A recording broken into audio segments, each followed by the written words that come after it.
So welcome back for our next session. I hope you had a chance to have a catch up with friends and colleagues. So really proud of you. These opportunities are coming to be really, really important for the engage and connect. Look, our next section, my job is just to introduce the wonderful moderator, and then I'm going to sit here and hand over. But if I could introduce the Hon James Merlino as the moderator of our discussion. So, James is probably known to many of them. Prior to entering politics, James worked for the Shop Distributive and Allied Employees Union and was a councillor for the Yarra Ranges Council from 1997 to 2002. James was first elected to Victorian Parliament in 2002 as a member of the Legislative Assembly from Mombog. With a political career spanning 20 years, James has held a variety of portfolios throughout his time in Parliament, including Minister for Education, 2014 to 22, Minister for Mental Health, 20 to 22, and Deputy Premier, 14 to 22. So the whole thing portfolios at the same time. Well, it's not very easy. James is the current chair for the Victorian Catholic Education Authority, which is the peak body for Catholic Education Victoria, and he's also the chair of the Suburban Rail Authority in Victoria. So James, welcome.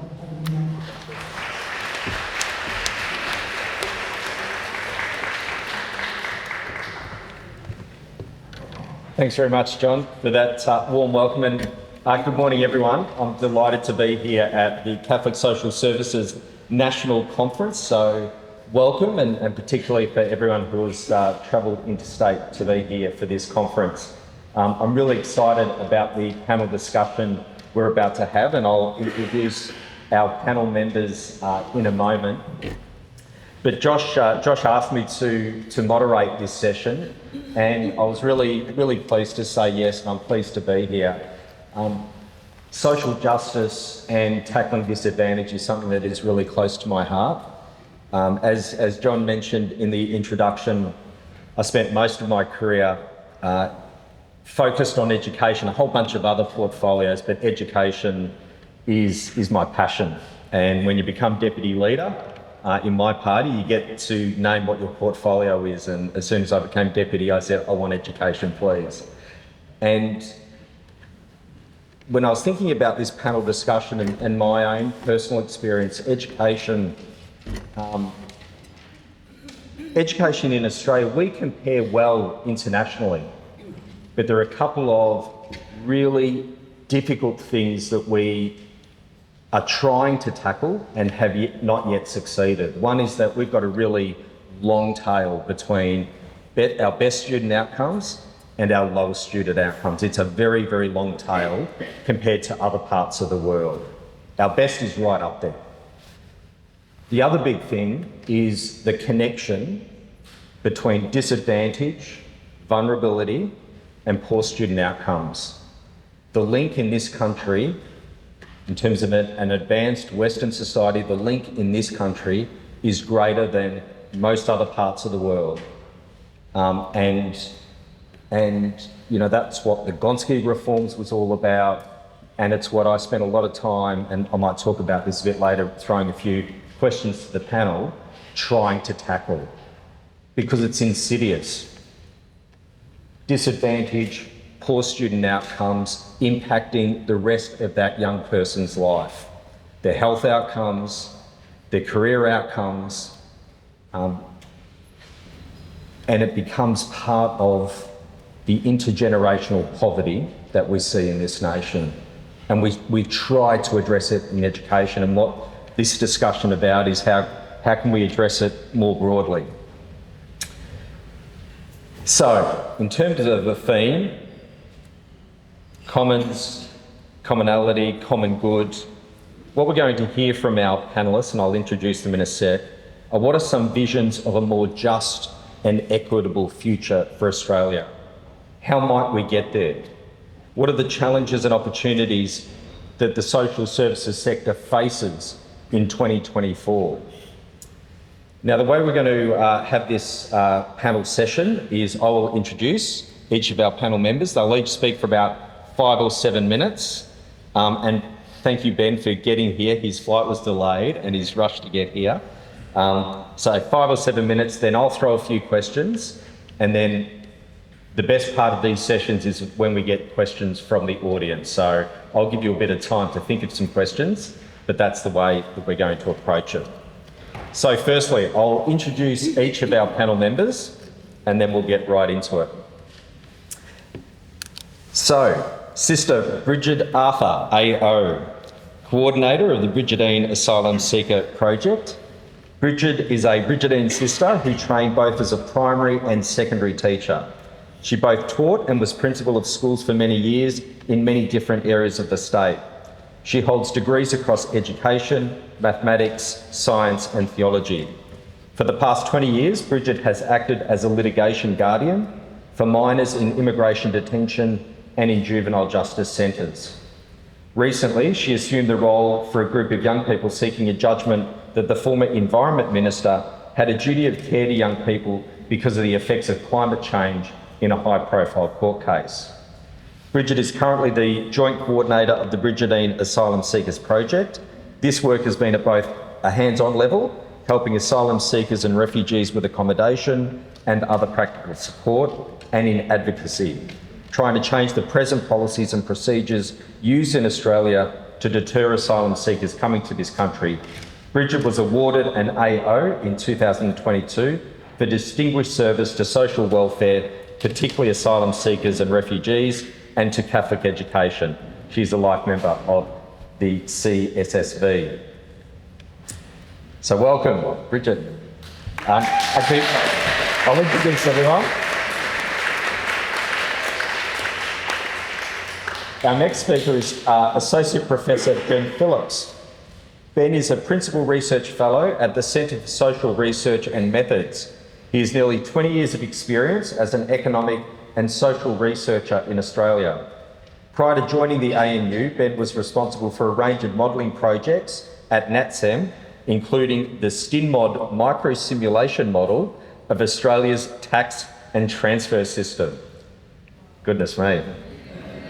Ben's main interest is the application of social and economic models to important social and economic policy matters such as income inequality, social exclusion, housing affordability and demographic change, taxation and social security and policy development.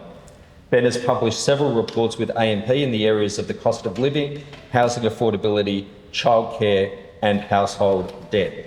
Please welcome Ben.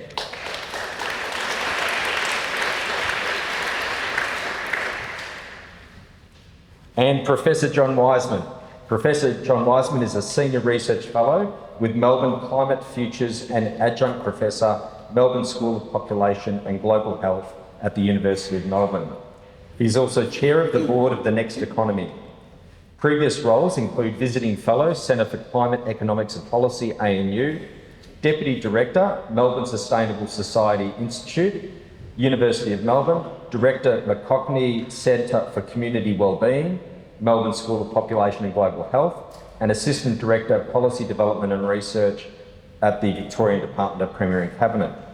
John's major research and policy contributions have been in the fields of social justice and citizen engagement, globalisation impacts, social wellbeing policy frameworks and indicators, sustainability transitions, and climate change risks and solutions. His current work focuses on the actions needed to accelerate the transition to a just and resilient post-carbon society. Recent publications include his book, Hope and Courage in the Climate Crisis, Wisdom and Action in the Long Emergency. Please welcome Professor John Wiseman.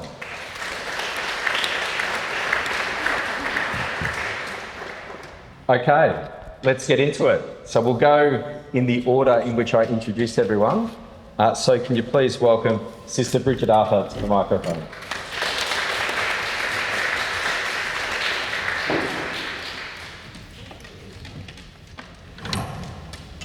Thanks, James. Can you hear me? I need to get a certain distance from this mic. Can you hear? Okay. One of the things that happens when you get older is that you don't necessarily get deafer, but you find it harder to actually hear through mics. That's what I've discovered at any rate. So, what does a good society and community look like? I think that's sort of the question. It was much longer than that, but sort of gets down to that, I think. I'd like to start with two stories and then hope maybe that they illustrate something where I think we need to develop as a nation. That's a pretty big leap. The first story goes back to maybe 1972, I think, where there were a group of about 14 principals in the western suburbs in Melbourne, and Catholic principals, and we were asked to come together to make a decision about a relatively small amount of money. It sounded pretty good to us at the time, but to do one or more capital projects in the areas. This was pretty much the first sort of capital money that came through for Catholic schools. Been some science grants before that. So after school, 4:30 in the afternoon, the 14 of us came together. We'd almost all been teaching all day, and that time principals were part-time cleaners, teachers, counsellors, you name it. And we arrived, it was a very hot day. Funny the things you remember. I remember even the room and the school that this happened in. And I forget all sorts of things that happened yesterday, but I remember this. So we went round the table and said what we thought the money should go to, and very quickly we arrived at the idea, we'll just have one project. If you try to divide this up, no one will do anything much. So, okay, one project. So what's your project, what's yours? We went round, and it went from we'd like one classroom to other things, and then eventually somebody said, we need toilets. And so we didn't talk much more at all. Toilets just came to the top because we all knew what it was like not to have enough toilets in the school. So we settled on that. I suppose somebody wrote it up and sent it in, and we went home. My second story is much closer to this time. There's a thing which some of you might know, that you can look up on the website to find out if asylum seekers can have the right to work. It's a thing called VIVO. And almost everybody, a lot of people have work rights while they're waiting for the whole process to happen. And so employers look up on VIVO and they decide whether they're going to offer them a job or not. One of the people we were working with came to us in some distress because he wanted to drive Uber. He'd gone through the whole process. With great difficulty he'd got a car to drive, and his name wasn't up on VIVO. I thought this is going to be pretty easy. We'll just ring a few people and they'll fix it up. And 18 months later, he actually got his name onto VIVO. Can you believe it? 18 months. During which time I, and then other people whom I could cajole into doing some of the following up, tried many members of Parliament, we tried the Immigration Department, we tried everything you could imagine. First we had to discover, well, what were they using as the data? Eventually discovered that it was a form that had about 6 things on it, not very many. One line was, it had indefinite for most people, when you had got work rights or something. And on his, it had a date. And that date was actually when he got his bridging visa. So that meant that he only had work rights until that date, which had long since passed. To get that changed, we knew exactly what the problem was. We'd compared his little bit of paper with everybody else's. To get that changed, you have no idea of how many people we actually tried. And eventually, by sheer chance, I was on a Zoom meeting and there was a department man there, and it wasn't even about this topic at all. It's about something else. but I just seized the opportunity and said, by the way, do you reckon you could get this changed? It wasn't his area. He said, oh, I might be able to. And he obviously went to someone, and within a day it was changed. So, what do we take from those two stories? Well, first of all, I don't think we can go back to 1972 and the toilet story, so I'm not suggesting that that's how we can do things now. But I think it illustrates some things that I think we should keep in mind. One, the discussion and the decision was close to the needs of those involved. We were going to get X amount of money, we sat down and talked about it, and we agreed. It involved trust. We didn't think that anybody was trying to pull a wool over our eyes or tell us a few fibs or whatever. We believed that everyone was telling the truth. We believed that we were there to look at the most needy. We documented only what was needed. There was no level of importance in the people who were actually there, and we talked. We actually talked one person to another, which is beginning to be quite a strange phenomenon these days. Almost everybody tells you to go online, and then in the middle of going online something happens, and you can't finish it, then you run out of time, then you eventually go back to online again. So, to actually talk to someone is pretty important. What about the second story? In that one, it was extraordinarily difficult to get anybody to talk to, as it is with most of the things that I'm involved in now. There was no actual talk. There was no trust. There is no trust.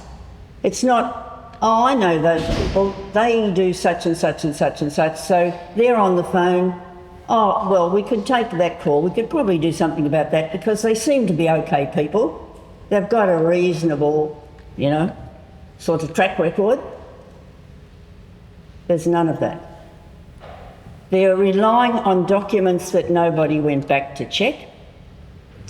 There's a huge number of levels of hierarchy, but no way to find out where the thing was stuck. Seemed almost just keeping the bureaucracy going, but doing nothing.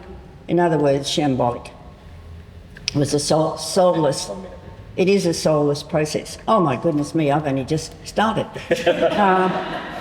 Okay, so I'll just make a few sort of fairly random points.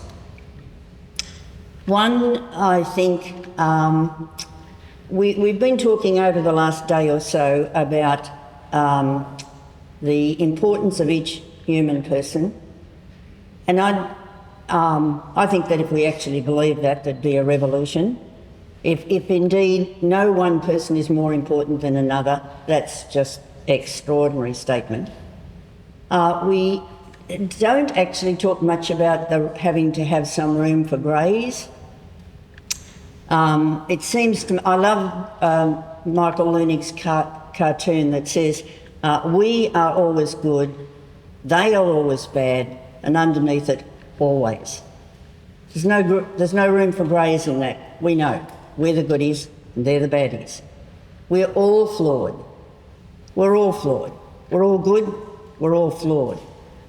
And I think that has to go on the same page as human beings are all precious.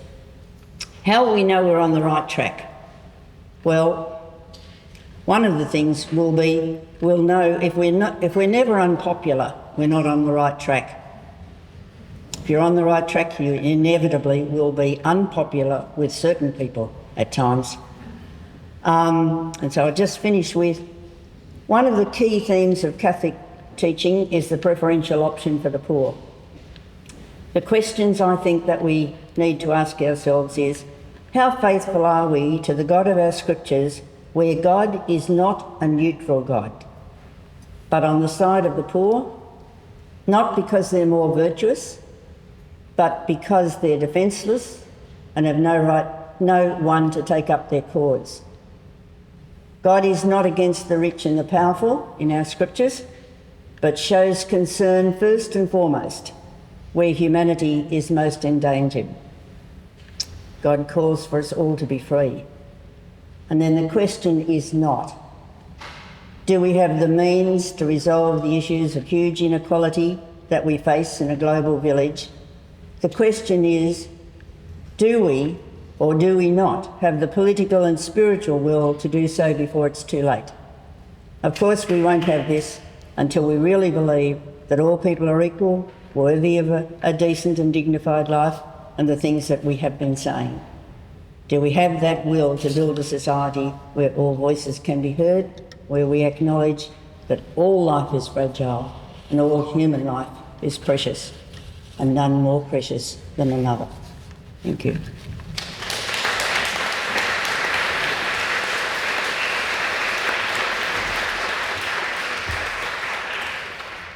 Thanks very much, Brigid, and there'll be some questions coming your way shortly. Ladies and gentlemen, can I ask you now to welcome Associate Professor Ben Phillips, and as we do, I missed out, he also was involved in providing some distributional analysis of the federal government's 2014-15 and 2015-16 budgets, so right in the thick of budget deliberations and consideration. So please welcome Ben.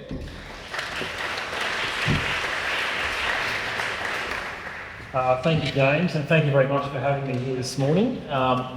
It's great to be here. I had prepared about a 20-minute speech. Now I believe I've got about five to 7 minutes, so I'm going to have to cull that down on the fly. Hopefully we'll see how we go with that. I'm going to give a very quick talk about income inequality, wealth inequality, the trajectory of policy in Australia at the moment. So income inequality in Australia, perhaps surprisingly, hasn't really changed a great deal in recent years. Probably got a little worse a couple of decades or so ago. What has gotten worse is wealth inequality. So certainly in recent decades, we've seen a very sharp increase in wealth inequality, particularly through home ownership. So reduced home ownership for some, house prices increasing very sharply, and superannuation. So there's a lot of good things about housing, a lot of good things about superannuation, but one of the negative sides of that is that there has been, some people have done extremely well out of housing and superannuation, and not everybody has shared in those wealth gains. I will say that inequality is not necessarily everything, even in times where there's been improving inequality or where it gets worse, there's still plenty of people who are struggling enormously. So the overall statistics might suggest one thing, but there's still a lot of people, say low-income renters, single parents, disabled people. These people are still having struggles regardless of what's happening in that regard. To give you a few numbers around these things, so we have these things called superannuation concessions and housing tax concessions. This is part of the problem. It's part of the taxation problem here in Australia. Have about $50 billion a year in superannuation concessions, tax concessions that is, and most of that, almost all of it goes to very, very high income people, much of which is probably not really needed. So we get, say, about $250 billion a year from personal income tax. So $50 billion is not a small amount of money relative to that. It's about $5,000 per household. That's a large amount of money. Similarly for housing investments, we've got super tax concessions of about $10 billion per year, not quite as large. We don't talk a lot about owner-occupiers, but a lot of us who own houses are doing very, very nicely out of housing. I know I bought a house, must have been about 5 or 6 years ago. I think it's gone up in value by several $100,000 in the last few years. I don't pay a cent of tax on that. So there's a nice tax concession there for me. Should I be paying a little bit of tax on that gain? Probably I should be. But at this stage, I'm not. And that means that people will receive fewer services in the future because we do need more tax, I think, in Australia. So as long as we're taxing the way we're taxing at the moment, it's going to be very hard to get the services that we're going to need, whether that's NDIS, whether it's increases in welfare, aged care facilities. There's a whole raft of fiscal pressure for the government, for want of a technical term. In an area that I spend a lot of time talking about, I'm on the Economic Inclusion Advisory Committee. Before the last budget, we made recommendations around the job seeker payment. I think our recommendation was for an increase of around $250 per fortnight. That was going to cost around about $5 billion per year. The government's response was about a $40 per fortnight increase.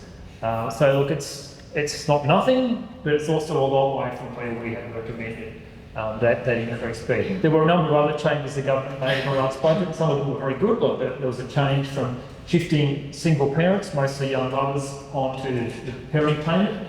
Parenting payment is a more generous payment, that was good. There's some increases to rent assistance, so that was also good. So it's not all bad in the policy space, but there's a lot more work to be done.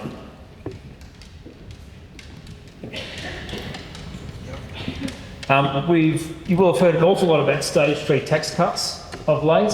The previous government's version of stage 3 tax cuts were leading to a reasonably significant increase in income inequality. The Albanese government has approved those tax cuts. Still quite significant tax cuts for high income earners and middle income earners, but it has been reshaped in a way that I think doesn't detract from inequality, doesn't make inequality worse in the coming years. We've had quite a lot of emphasis on tax cuts. We've had a lot of emphasis on, say, childcare. Some of these things are good, but an increasing issue I do see is that these things tend to benefit middle-income Australians and high-income Australians. We have this, I think, this narrative in Australia that there's a cost of living crisis, and I'm sure there is for many, but for many people there probably actually isn't. The media kind of creates this narrative that everybody is doing it tough. That's difficult for government, because I think there's only so much government can really do. If we're more honest about this, I think the reality is that mostly cost of living pressures do affect a lot of people, but mostly lower income people. So it's mostly those same groups I talked about before, say single parents, low income renters, the disabled, unemployed, job seekers. These are the groups that really struggle the most, and always struggle the most. So unfortunately, a lot of I guess policy pressure for government seems to be around trying to please everybody. And unfortunately, there's only so much you can do if you try and please everybody, and those who really need it the most are the ones who tend to be missing out, I think, unfortunately. They do a little bit, but probably not enough. So I think there is that issue that to provide these services we do need to have more tax. And I think probably a good way of doing that is to look at areas like, say, superannuation concessions, perhaps a little bit around housing investors, but also housing owner-occupiers. Very, very difficult, very, very challenging. I'm sure someone like James would be well aware that increasing tax is so very difficult to do. Probably the main way we've been doing it in recent years has been through things like bracket creep, or just by getting lucky. So with the resources boom, we've been bringing in enormous amounts of money in terms of company tax. So that's been nice, but that may not always be there. If the resources sector takes a bit of a downturn in future years, I'm not saying it's going to, I don't know, I don't have a crystal ball, we'll need to find that tax money from somewhere else. And it will be places like super concessions and perhaps in housing. These will be some of the areas we probably should be looking. I think though the major concerns I have, at least in my area, is very much around low income people on welfare. So we tend to be, I wouldn't say generous, but say pensioners tend to do okay. We view them as sort of a deserving poor. Then there's this undeserving poor. And the undeserving poor is, say, particularly working age welfare recipients. So those on job seeker, perhaps to a lesser extent parenting payment, those on disability support. We have very punitive approaches. We've got all sorts of hoops that one needs to go through to get onto the payment. Once you're on the payment, they're difficult to stay on. And if you get off the payment, it's difficult to get back on if you need to. This is all very, very stressful for many welfare recipients. There's probably, you've got about 1 million people on the job seeker payment and a few other related payments. You've got another 1 million people on, say, disability support payment and a couple of other related payments. It's a lot of Australians who face this challenge day in, day out, whether that's looking for a certain number of jobs every week, or turning up to interviews or job training, some of which is particularly useful. It just makes their life a lot more difficult than it needs to be. And we're not really providing these people with enough money as it is. So those on job seeker, we know their rates of financial stress are about 6 or 7 times higher than those on just the age pension. Yet we give them an amount of money that's about $350 a fortnight less than the age pension, and governments are loath to increase that payment, which I think is quite disappointing. So I think I might leave it there, but I think the sort of main points is that many in Australia are doing quite well. I think there are some, however, who are really slipping through the cracks, and policy is not working for them well at the moment. We do need to pay for that, and to do that we probably need to get some more tax And there's certain groups who probably are doing rather well who I think they would barely miss the money. It would basically just mean for a lot of these people that they would give a little bit less to their children in terms of inheritance is really where it would end up going. It would make no difference to their life, or very limited difference to their life. So thank you.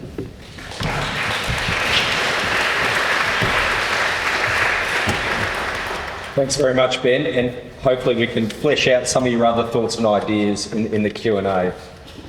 Ladies and gentlemen, could you please welcome John Wiseman to the microphone. Thanks, James.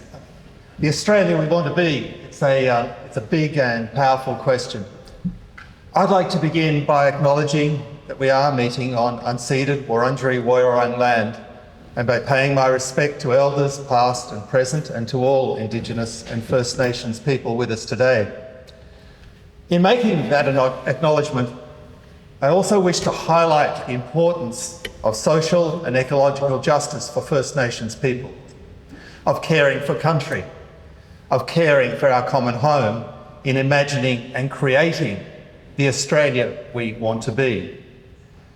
Values of justice and compassion, social connectedness and collective action have always been central to my vision of the Australia I want to live in and help create.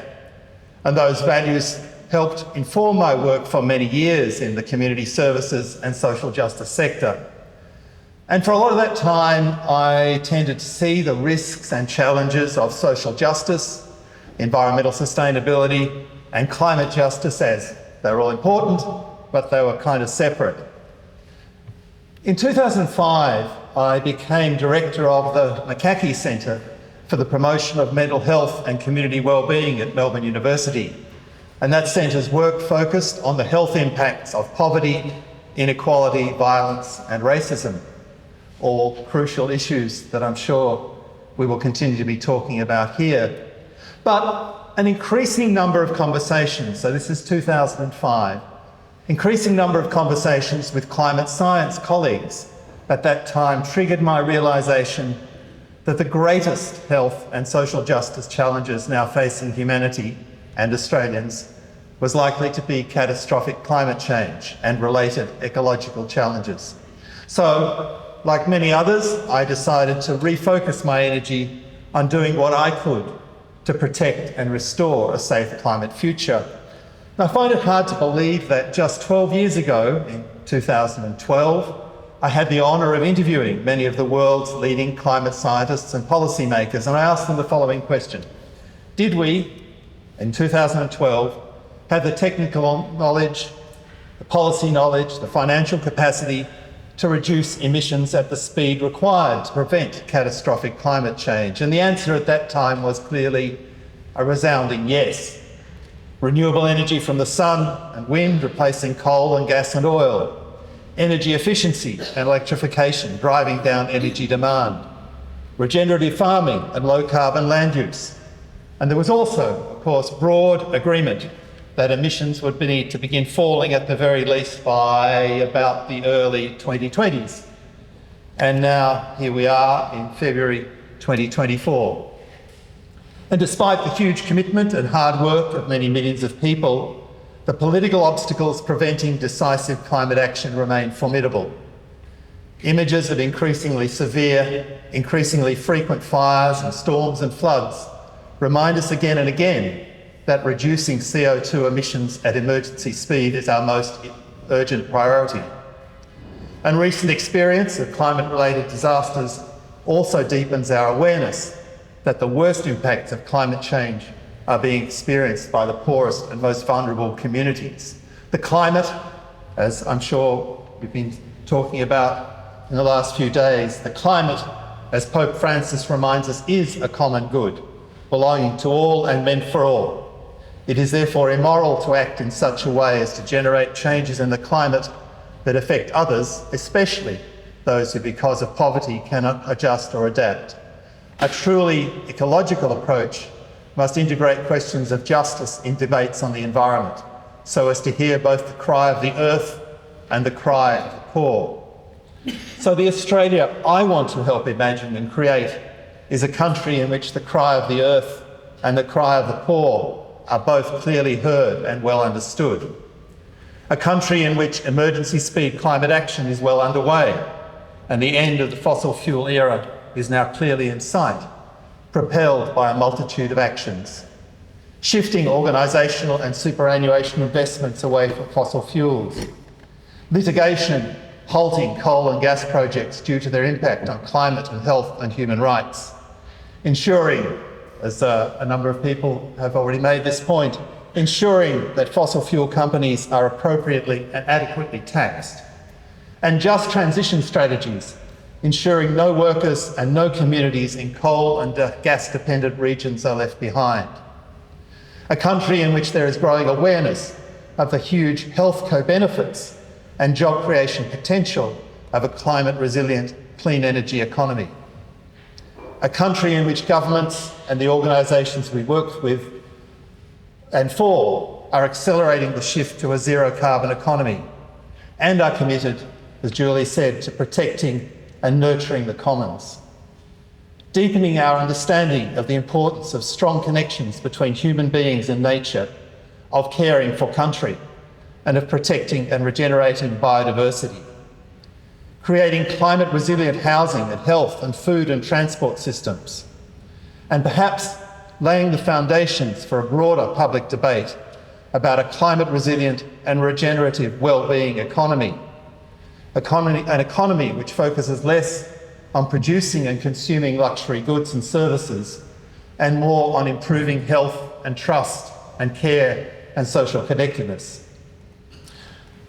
There are lots of understandable reasons and many competing priorities which help explain why it's so hard to stay focused on the urgency of climate action and ecological justice. The struggle of so many people to stay on top of rapidly rising housing, food and energy prices, surviving and resisting the bitter legacies of colonialism and racism, the daily stream of ghastly images from Gaza and Ukraine. It's not surprising, therefore, that so many people, particularly young people, increasingly say how hard it is to see paths forward from here. And that seems to be precisely why conversations like this are so important. Conversations inspired and informed by Martin Luther King's wise advice. Faith is taking the first step, even when you don't see the whole staircase. Conversations and stories which can help us imagine and visualise ways of living together in just and regenerative, safe climate communities. Conversations which can help us design and build clear pathways and bridges to an Australia we want to be. And I want to conclude on this because I think it's really important. Conversations which can help us maintain trust and respect and mutual support while working together on these crucial, urgent issues. Thank you very much for the opportunity to be with you, and I look forward to hearing your thoughts and suggestions.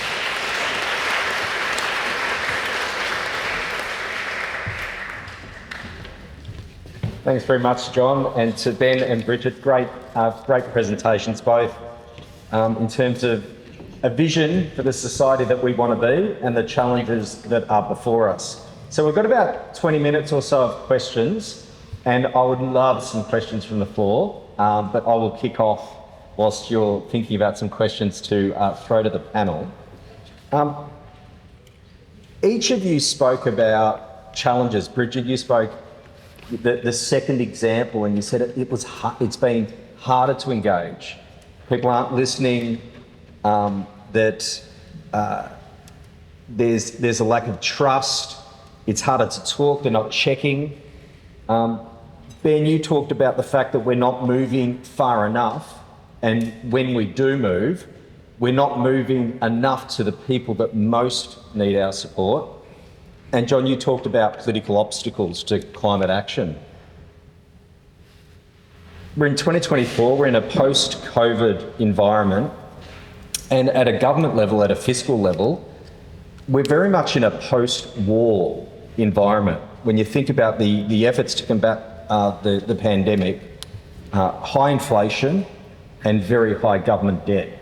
So governments are fiscally constrained, like they're looking to cut rather than to grow programs or address disadvantage.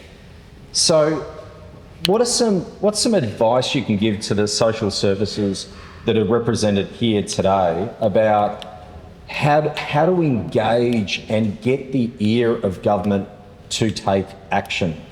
I've got some thoughts, but I'd love to hear from any of you to that question about that fiscal challenge. The doors are harder to open now than they were 10, 20 years ago, I think. So what can we do about it? Is there a way that we need to change in terms of how social services engage partners and government? People are looking at me. And I'm not sure I've got a great answer. Keeping in mind I'm just an economic modeller. I think it's incredibly challenging at the moment. With social media, media in general, there's so much misinformation. I think it's very, very difficult to get accurate stories out there. It's also very difficult for politicians, I think, to have honest conversations. I think that's increasingly a challenge, and with a very difficult media, very difficult social media, I think it's very difficult for politicians to somehow get around that and communicate what really needs to be said. So, look, I think it's just an incredibly very difficult space. I'm not, to be honest, not quite sure myself what it is that those in the social sector can do or can do better. In my area, I'm always trying to put out there facts and figures to be as honest as I possibly can. It doesn't always work. People don't always want to hear that. Facts and figures don't. I wish that they ruled the world, but they certainly don't. A lot more often we just go on the vibe of things.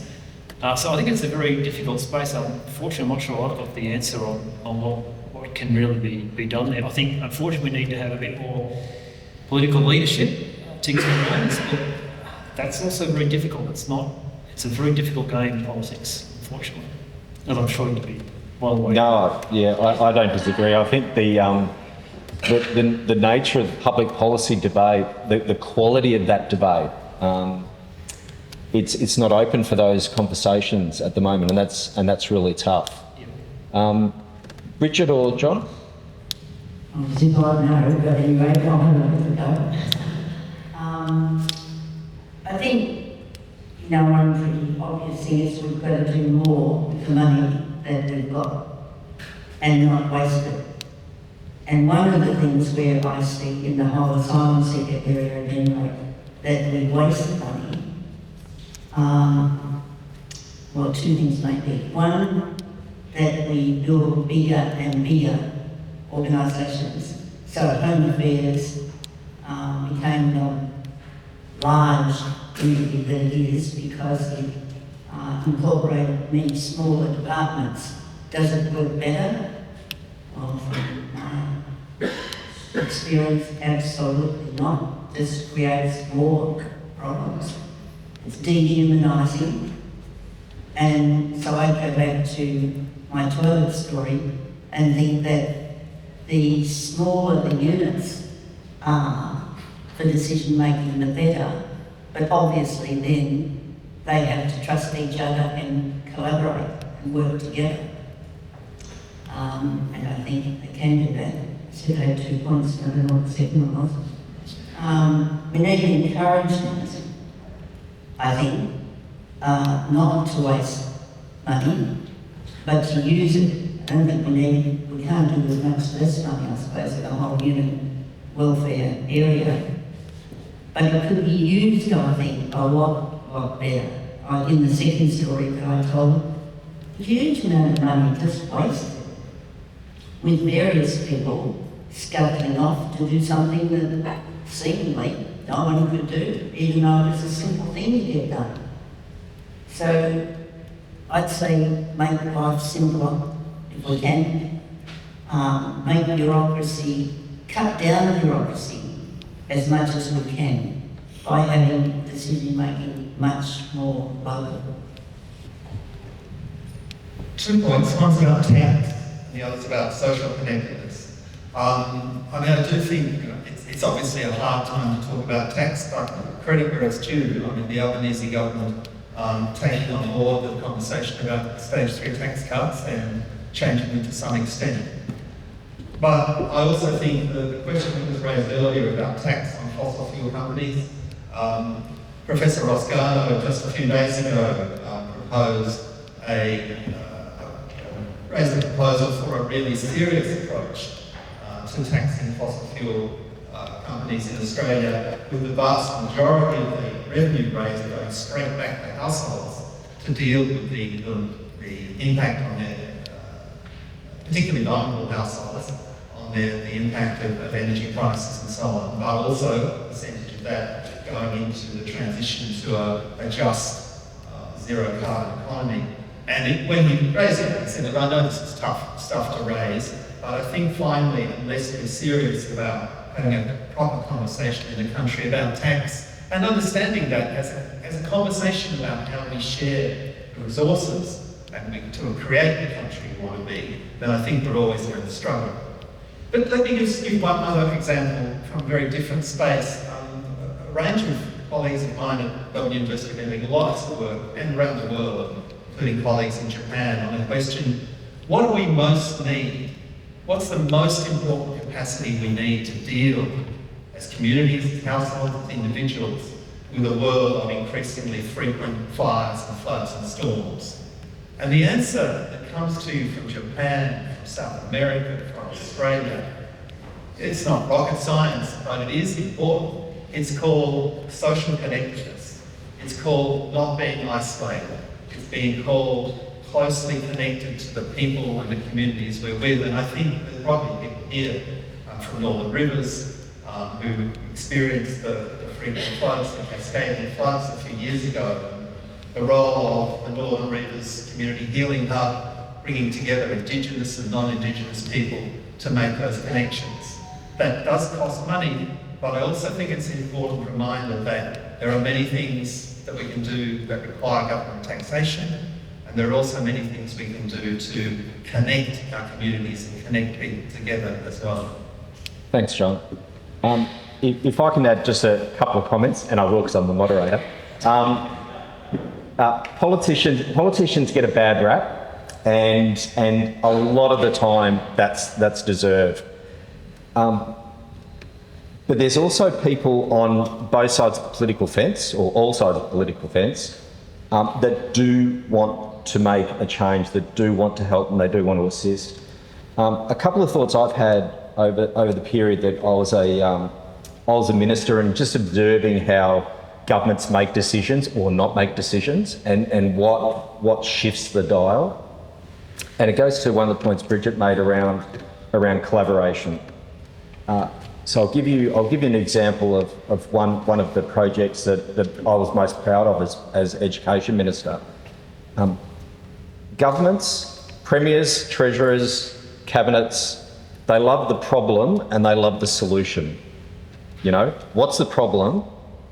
But come with a solution. And the point Brigid made around collaboration, be innovative what the solution will be. Governments they're also political creatures. You know, they want bang for their buck because there's 10,000 good ideas out there.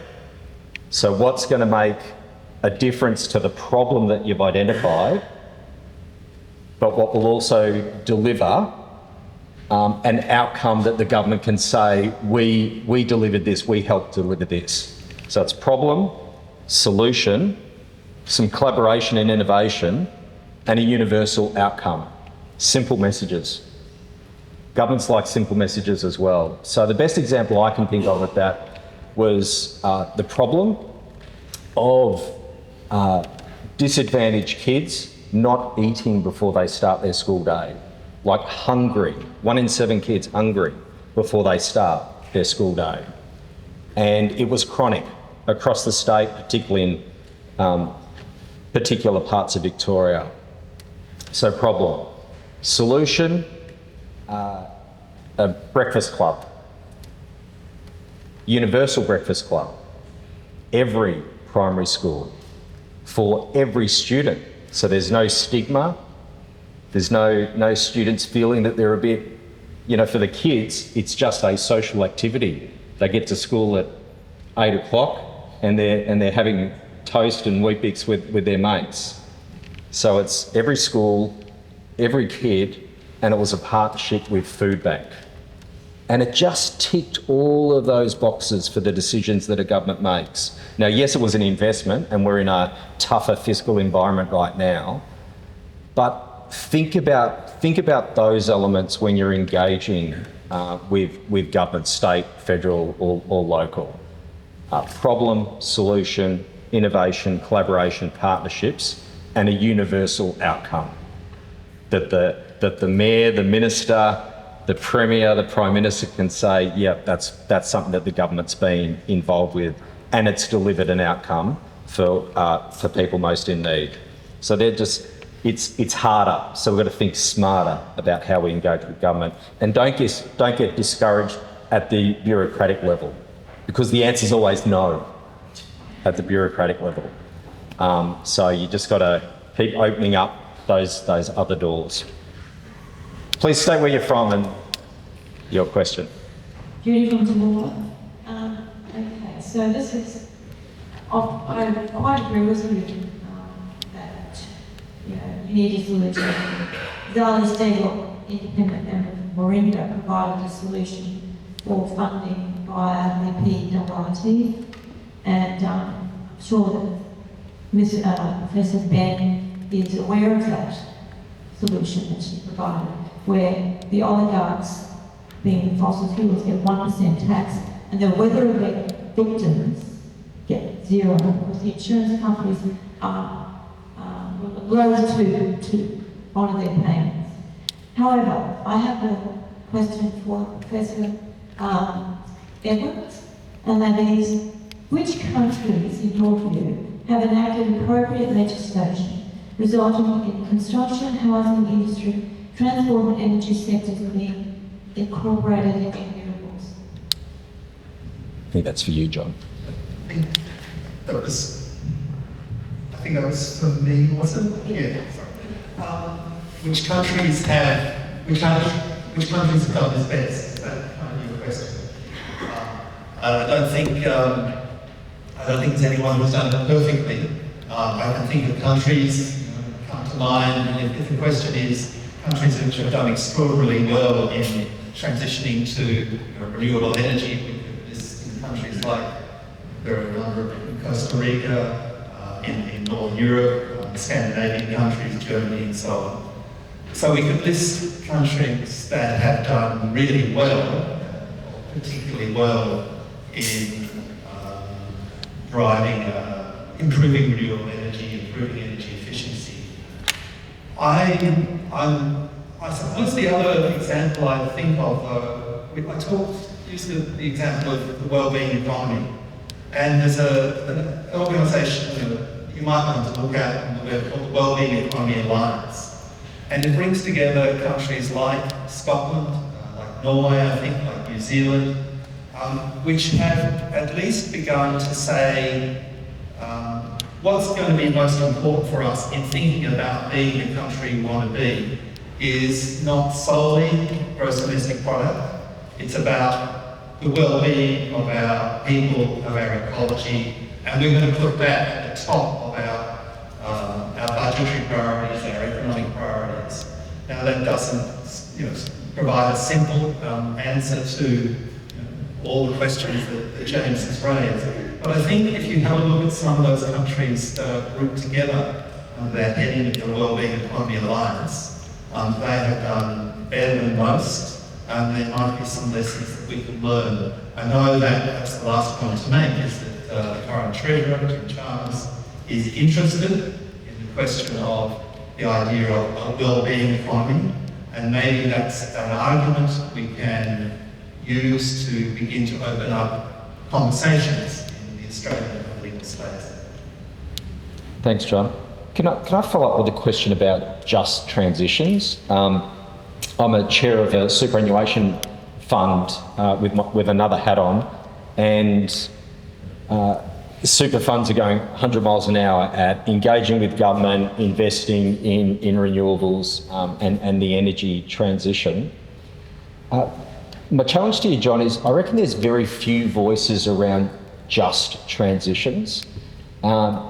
There's the local community groups in the areas where there's a transition away from fossil fuels, and the impact on jobs, on the economy, and the community in general. The relevant union often talks about just transitions, and that's where I'm hearing it from in those super forums, hearing it from the industry representatives on super fund boards. But I'm not hearing, it's not as broad as I think it can be, and whether there's a role for social services to think about. There's the cry of the earth and the cry of the poor. The cry of the poor is the ecological impacts of climate change, but it's also the economic impacts of an unjust transition. Can you talk to that issue and a message for the social services here? I mean, I think if we're thinking about one action in Australia, one conversation that's really vital in terms of shifting the dial, in terms of social justice and climate justice, it is supporting those communities in the Latrobe Valley, in central Queensland, in the Hunter, in Collie, in Western Australia. Those regions, those communities which are really on the front line of the transition from a fossil fuel economy to a different kind of future. And I think on the good news side, I mean, I think 5 or 6 years ago, if I'd said to you, there are really serious conversations in those regions, in the Hunter, in central Queensland, amongst communities and workers about let's have a really strong, engaged, respectful discussion about the inevitability of the closure of coal mines and coal-fired base stations, and perhaps also the kind of future we want to create for our kids and future jobs. I think if you'd said 5 or 6 years ago, that conversation is happening in church halls and town halls in those regions, you would have got a pretty sceptical response. My experience is that discussion is now underway. But I'd say two things about it. First, there is increasing recognition in those regions, in my experience, that what's firstly really crucial is a proactive approach. You don't wait till things close. You've got to be ahead of the game. You've got to think about the future now. And you've got to do that by listening to local voices. That's the first criteria, the first priority. Listen to local experience and local leadership. But you also have to have Commonwealth and state government leadership in terms of the financial support to build the infrastructure, to build the pathways to skills to a future economy. And I think there's a huge role for community organisations in this room and beyond to exactly pick up your challenge, which is to amplify those conversations which are happening, I think, all around Australia, and to strengthen the extent to which they're heard in Canberra and Spring Street, because I think this is a really vital discussion. It's vital ethically, but I also think it's vital strategically and tactically in Australia, because if the risk is if we don't do that, we end up with the potential for division and suspicion and fear about the transition. Instead of which, we need to try and open up the possibilities of what that transition could look like for the Australia we want to be. But I'm keen, I'm interested in my other colleagues here about your tough question about how we amplify this.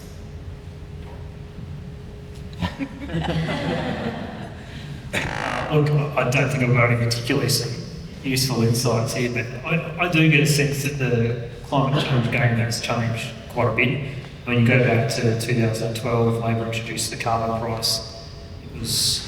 There was a pretty ordinary campaign from the opposition at the time. Got rid of the carbon price, which seems hard to believe you do that.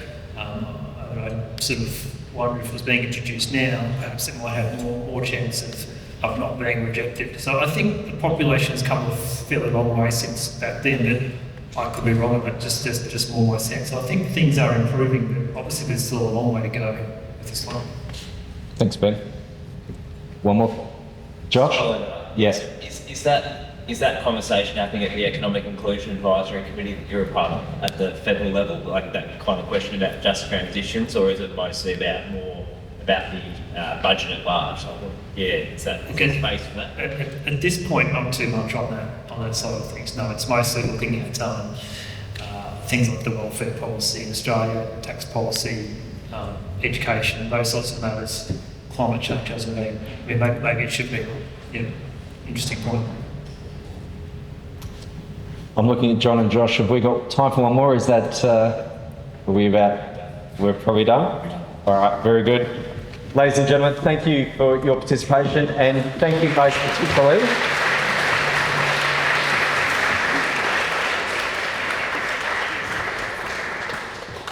on behalf of everyone here. I'd like to thank Sister Brigid Arthur AO, Associate Professor Ben Phillips, and Professor John Wiseman. Please put your hands together again.